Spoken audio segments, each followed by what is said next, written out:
Hello guys, welcome to Speaking English podcast. I'm your host Bella and I'm here to help you to improve your English listening and gain new perspective of the world. Every episode I share with you motivating stories and fascinating facts about our planet, different countries and cultures. We talk about human brain, emotions, happiness, love and friendship. This is not just a language podcast. It is a podcast about life, beautiful itself. So yes, hello, you are here and that's awesome. Thank you for coming back. It's July and it's super hot. I don't know. Let's not talk about this. It's usually the case. It's always hot here.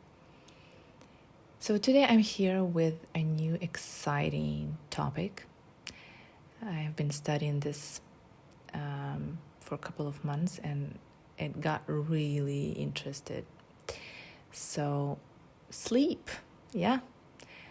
This episode is based on the book.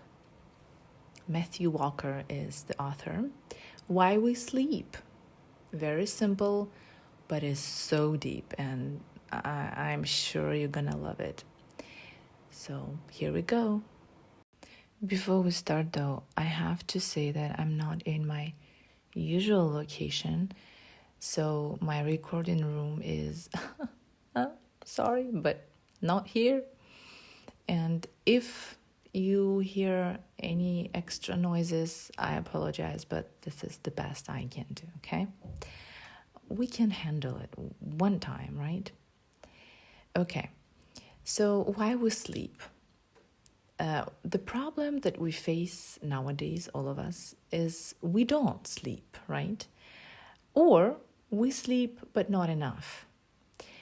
And that's why the explanation that Matthew starts with in his book. He says that it's very interesting that human beings are the only species that deliberately deprive themselves of sleep for no apparent reason. Apparently, we were not designed to do that to ourselves, and that's why when you are undersleep or not enough sleep, right? Undersleep, you're not getting enough sleep. Things around you just sort of implode or get chaotic so quickly within our brain and the body. Simply put, not sleeping is not good for our brain and body. We're going to go deep now, dive to this topic and see what exactly it does to our brain and how we can fix it, or at least what can we do to improve the situation.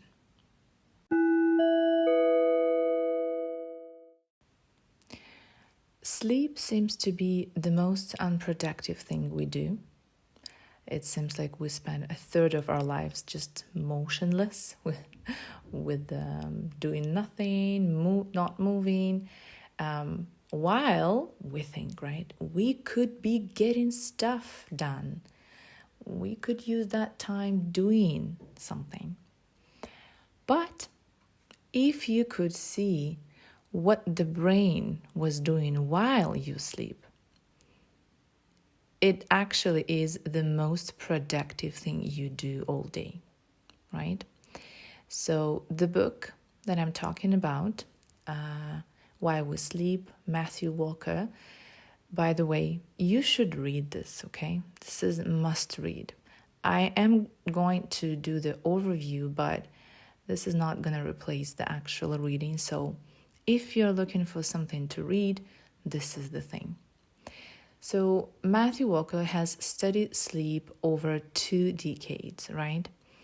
And what he has found that during sleep, our brain transition between 3 types of sleep. This, I think we all know. Deep sleep, light sleep, and REM sleep. also known as dream sleep.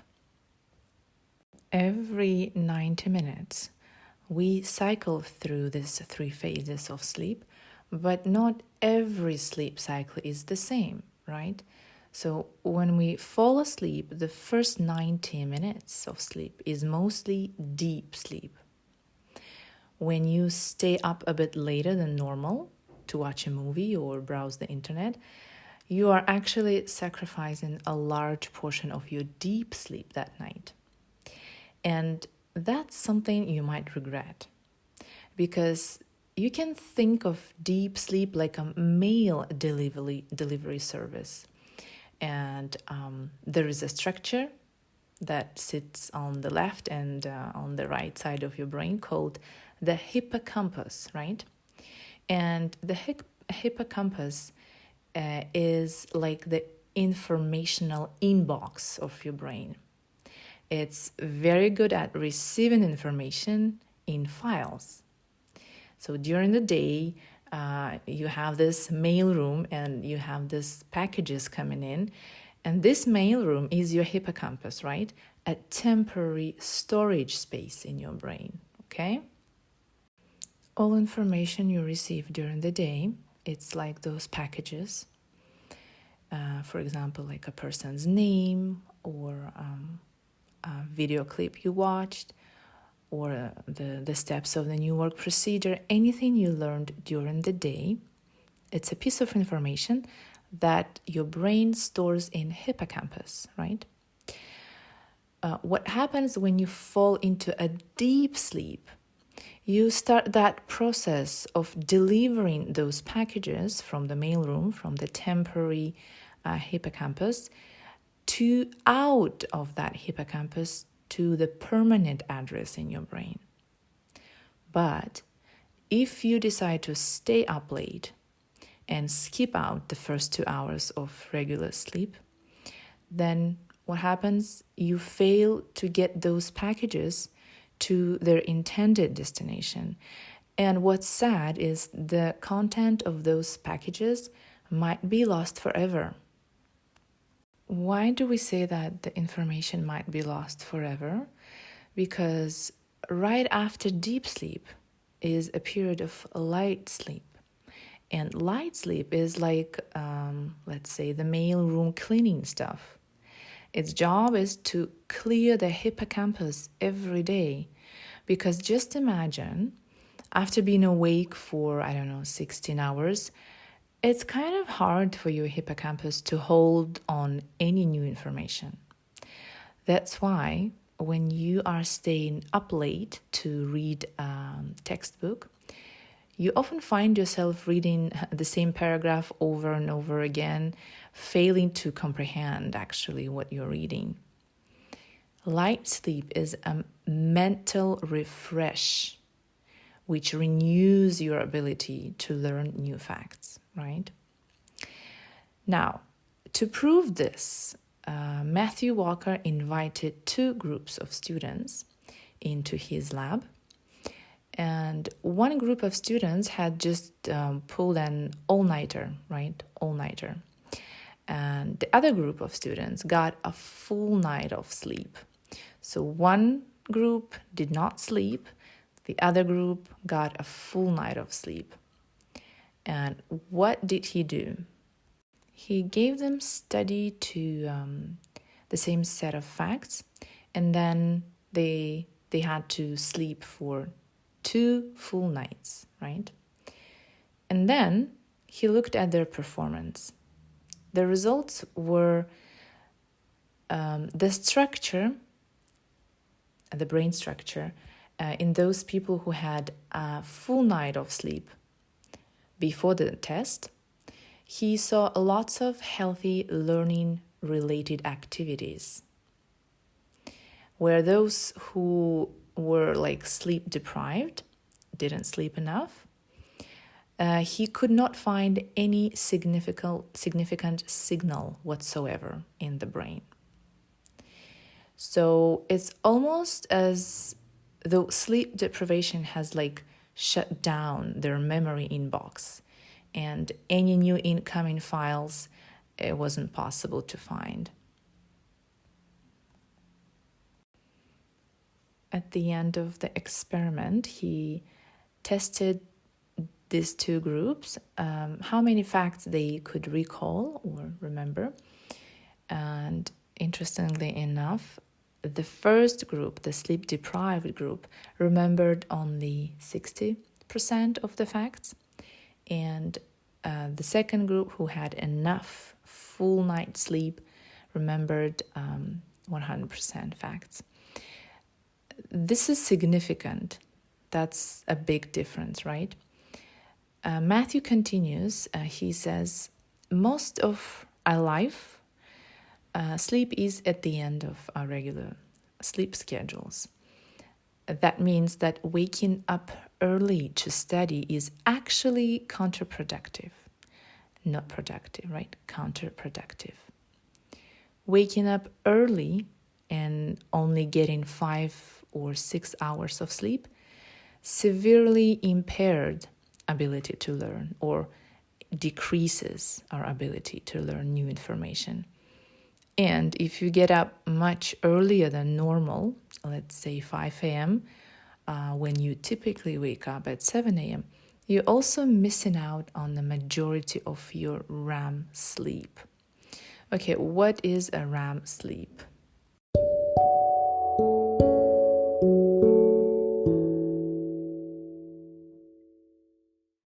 REM is rapid eye movement, right? REM. If you could take a look on yourself during your REM sleep, you would see your eyeballs rapidly moving underneath your eyelids, and you look a bit crazy. And if you feel the rest of your body, you see nothing. Because during REM sleep, the rest of your body is completely paralyzed. What happens in your brain during REM sleep? Let's use the analogy.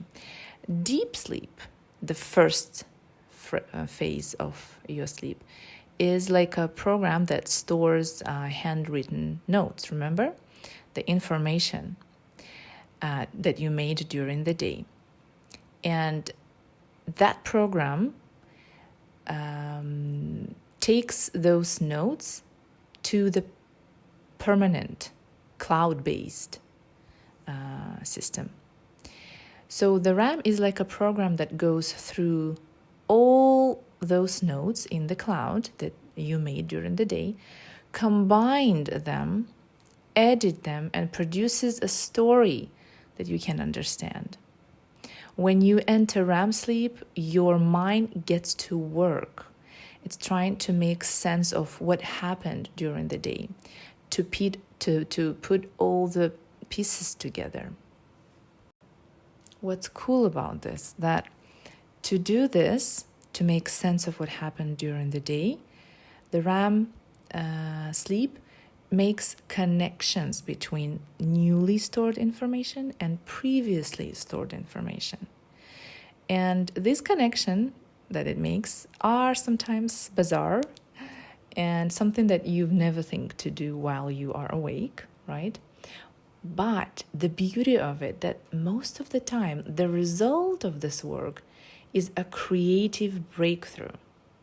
For writers, this means waking up with an outline for the next chapter in mind. For entrepreneurs, that means waking up with maybe new product strategy. For scientists, this means waking up with a perfect experiment in mind. And for musicians, it means to wake up with a perfect melody. In fact, singer and songwriter Paul McCartney, he woke up with the entire melody of his song Yesterday in his mind and thought that something else actually had written a song before. So this is a pure result of REM sleep at work. But REM not only offers creative insights, it also offers emotional insights. And Walker explains that the dreams we experienced during REM sleep act as a form of therapy. And in his book, he says, Think back to your childhood and try to recall some of the strongest memories you have. You will always notice that it's almost all of them the memories of the emotional nature. Perhaps a particular frightening experience of being separated from your parents or almost being hit by a car in the street. Also notice, however, that your recall of those detailed memories is no longer accompanied by the same degree of emotion that was present at the time of the experience. What it means? You have not forgotten the memory, but you have cast off the emotional charge, or at least a significant amount of it. What it means, simply put, that without dreams, we would all suffer from chronic PTSD, post-traumatic syndrome. Our dreams would take us back into anxious moments, and so we can move past the anxiety and go on with our lives. If you're going through a bitter breakup or divorce, that's when the cycles of REM sleep, dream sleep, will help you to transition from despair to hope. If deep sleep improves our ability to recall information and light sleep improves our ability to learn information, then REM sleep improves our ability to make sense of that information and any emotions connected to that information. But if we fail to get a full night's sleep, in other words, if we do not have a full 7 to 9 hours of sleep, and we miss any part of a deep or a light or REM sleep, we will remember less, learn less, and understand far less. Without a full night's sleep, it's impossible to be our best selves.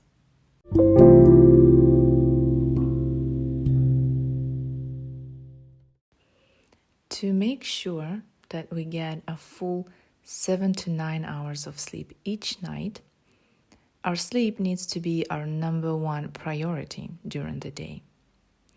That's why every day, according to Matthew Walker, we have to schedule our sleep in our calendar and to treat it like the most important meeting of the day.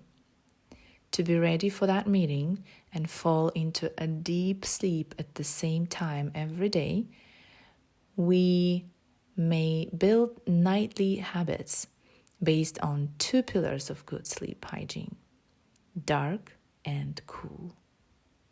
And that's where it gets really interesting for me. I loved this part. So here we go. Let's think what happens when your brain detects light, especially the blue spectrum in light. It suppresses the release of melatonin, okay? Suppresses means it doesn't let the work of melatonin happen. And that's not good, because melatonin is important. It triggers your first sleep cycle and provides that initial push you need to fall into a deep sleep. And you will be surprised to learn that even a small source of light, like an iPad or bedside lamp, have a profound impact in melatonin. A study found that reading a book on an iPad suppressed melatonin 50% more than reading a print book. And that happens for a reason, right? When the sun goes down, it's a natural sign for our body, for our brain, that it's time to sleep. However, nowadays, before going to bed, even in our beds, we still using the devices such as, iPads, iPhones, any kind of phones, smartphones, and it's just got that blue light that prevents us from falling asleep. And to fix that, he gives suggestions, right, to not use an electronic device. If you want to read, you can read a print book, and which is the most important for me, and I've been doing that for a long time now, and I like it. It's really helpful to put on a sleep mask for total darkness, right? It's just gonna help you really to sleep better. No light, good for your brain. Okay, next part is to keep it cool. So we talked about that a good night's sleep has two pillars, like, main points. The first was to keep it dark, now to keep it cool. Our body temperature needs to drop to 2 or 3 Fahrenheit to fall into a deep sleep. But this is often hard for the body to do when our houses stay at room temperature. So that's why some people programmed the thermostat to drop house temperature to 65 Fahrenheit every night, and it keeps the temperature low throughout the night, and that ensures a better quality sleep, right? Plus, what you can do is take a hot shower. Now, it seems weird, but what happens when you take a hot bath or hot shower, your body heat goes to the surface of your body and then dissipate into the atmosphere once you get out of the shower. This dissipation of heat immediately drops the temperature to the ideal temperature for sleep. So in the end, we want to focus on dark and cool setting to sleep, and that will help you to get your full 7 to 9 hours of sleep. And that after that, you can just reap the benefits of all 3 types of sleep, which were, let's remember, deep sleep, light sleep, and REM sleep.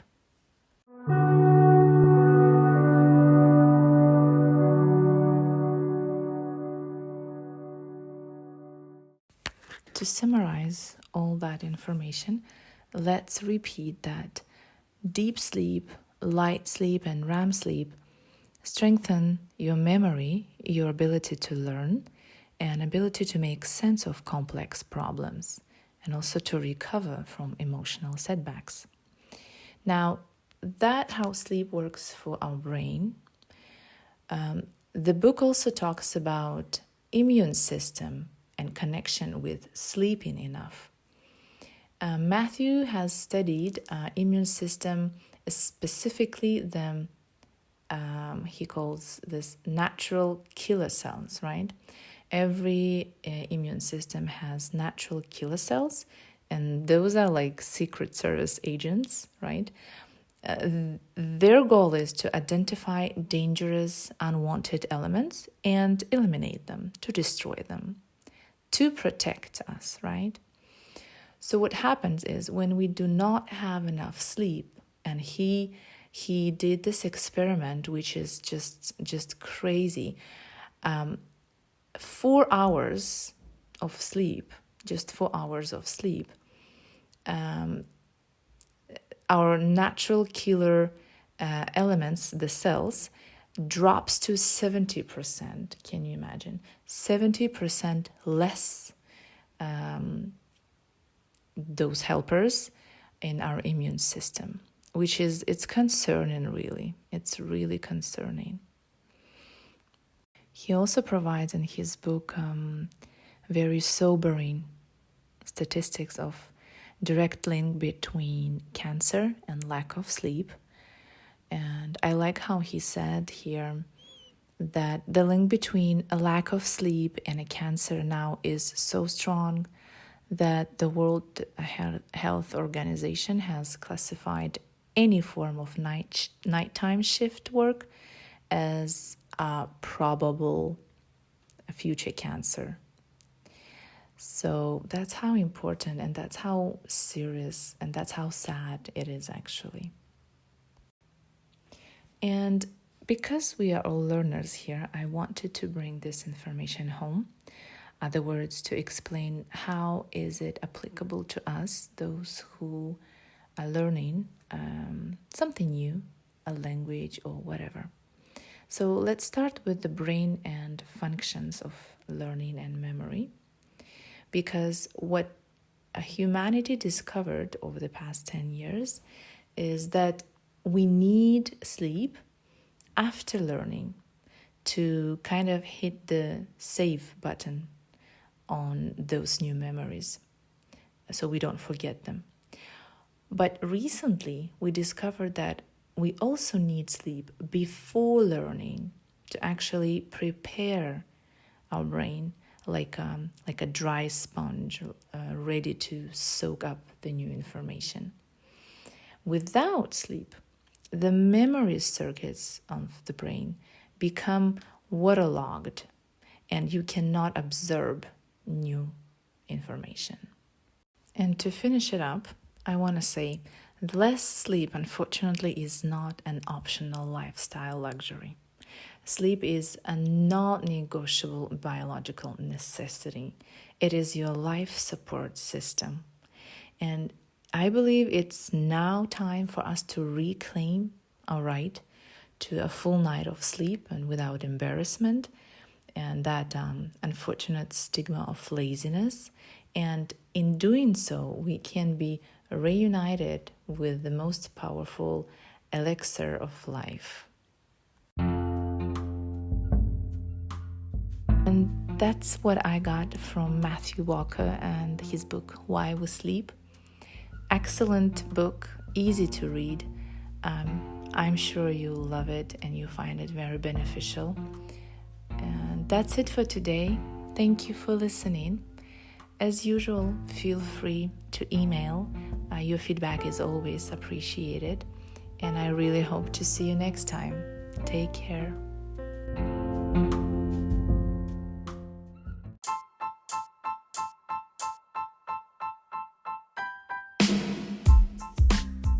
And it brings us to the end of this episode.